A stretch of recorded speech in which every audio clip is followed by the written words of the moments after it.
If you work with thermal imagers in maintenance, you know that many similar thermal images often make their management and allocation more difficult. That's why we developed the Testo site recognition technology. It automatically recognizes measurement sites using a code and allocates the images correctly right away. Management in the archive on your PC is also automatically correct. There are 2 videos in total for Testo site recognition. This one is about creating the codes by importing inventory lists. The other one is concerned with the manual creation of codes for measurement site recognition. If you have a large range of equipment to test, there's probably already an inventory list. In this video, you'll see how you can easily consolidate your existing inventory lists with Testo site recognition in order to use Testo site recognition efficiently in your maintenance work in the future. In order to be able to import the data later on, they have to be available in a certain form. As a first step, we generate the corresponding Excel template from the Testo IR-Soft. Then click on the tab Archive. Behind this in the software is the Site Recognition function. Now add a project, folder, and a measurement object to the archive in the IR-Soft. Then click on the archive at the very top of the list. Using the function Export to File, you obtain the required Excel template. In it, you'll find one table sheet each for project data, named project, folder data, named folder, measurement sites, named measure site. Let's start with the project data, the project. At least one project must be present in the file. The stored default value can be deleted. Addresses can be stored for a project. As a rule, you'll enter, for example, a production site. If you have facilities with different address data, create a project for each address. The ID is in the left-hand column. For this, you can freely select alphanumerical characters. Important: this ID must be used in the next step as a so-called parent value for folders or measurement sites. In the next column, you enter the name of your project. In our example, the 2 production facilities, Lenzkirch and Titisee. The parent value of a project is the uppermost folder in the archive. However, you can also leave this column empty. Testo IR-Soft will then automatically allocate this value in the import. Address data for the projects can be entered here. We'll use the addresses of our 2 production facilities. Now to the table sheet folder. The stored default value can be deleted here too. For a clearer overview of the measurement sites, folders can be arranged in a hierarchical structure. Here too, an ID can be allocated on the left. In the next column is space for the name of the folders and subfolders. In our example, we have different departments, and we create a folder for each one. You can input these, or simply copy and paste folders and subfolders from your inventory list. The parent value describes which point in the hierarchy the folder will later be displayed under. This can be either the ID of a project from the table sheet Projects or the ID of a folder from the current sheet. In our example, the production is in Lenzkirch and receives the parent value P1. This folder will then later appear at the Lenzkirch facility. Thermal imager production, however, is in Titisee and is therefore allocated to the parent value P2. This folder will then later appear at the Titisee facility. We also allocate the departments. Please note, Folders are optional. The sheet can be left empty. In this case, all measurement sites would be created as a list under the project. Now to the Excel table sheet Measures site.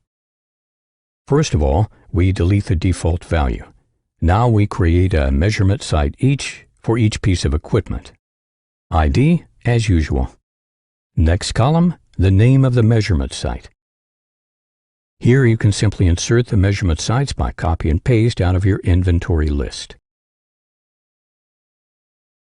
To allocate the measurement sites from our example to a folder structure, we now have to fill in the parent column. The switch cabinet 678, for example, is situated in flue gas analyzer production, and its ID F3 is entered as parent. If you are preparing the import for the use of Testo codes, the marker ID column is left empty. The ID column must always be left empty. The Testo IR soft allocates this ID during import.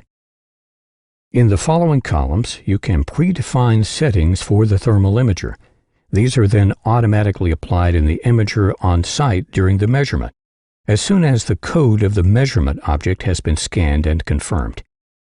Here, for example, you can determine temperature limit values and an alarm color for the switch cabinet 678.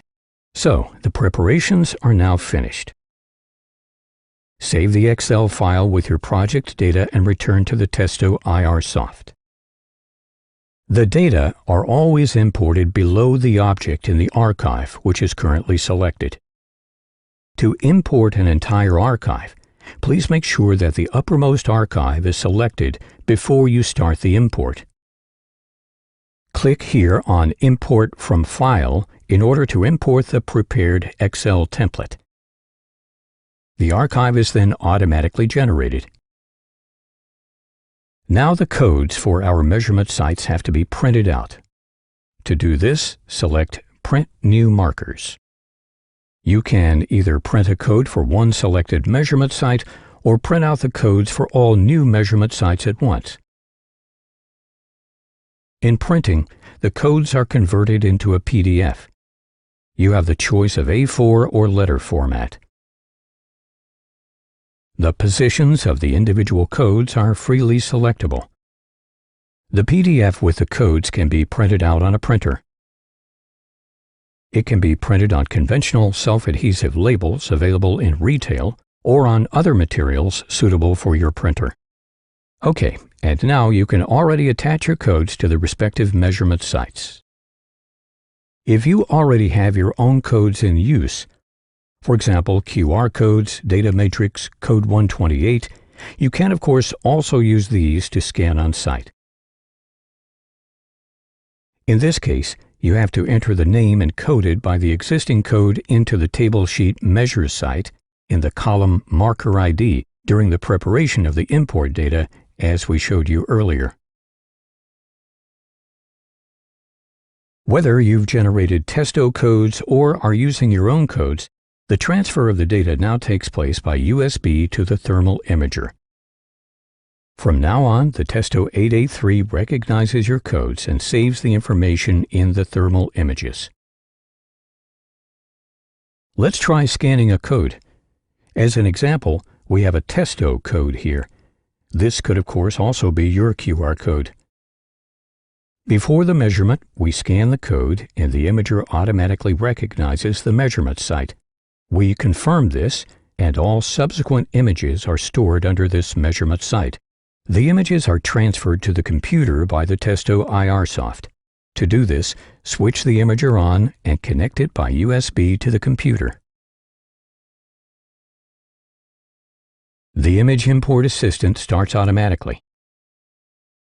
If images have been created with Testo SiteRecognition, please select Import to SiteRecognition Archive when using the Import Assistant. The images are automatically stored with the allocated measurement object, and we can open them for analysis purposes. A short digression: the archive function, behind which Testo SiteRecognition is to be found in the IR soft, can also be used very effectively to search for thermal images. For instance, for projects, settings, and properties of measurement sites, folders, or for thermal image properties and settings. In this case, I'm looking for switch cabinet 678. I select this image, for example, and open it with the button Open Selected Images. The image opens automatically in the tab Analyze. There is a special video on our channel on the many analysis options. However, I'm going straight to creating a report. I start the Report Assistant after selecting the tab Report. Here I select the template Industry, Thermography, including site recognition. I select my images and enter the relevant information for the report. At the end, I get a preview, and as you can see, the measurement site is displayed under the image in the report. Finished. And that's how thermography with Testo site recognition and inventory list import works. Watch the other video too, and learn how to work with manually created codes.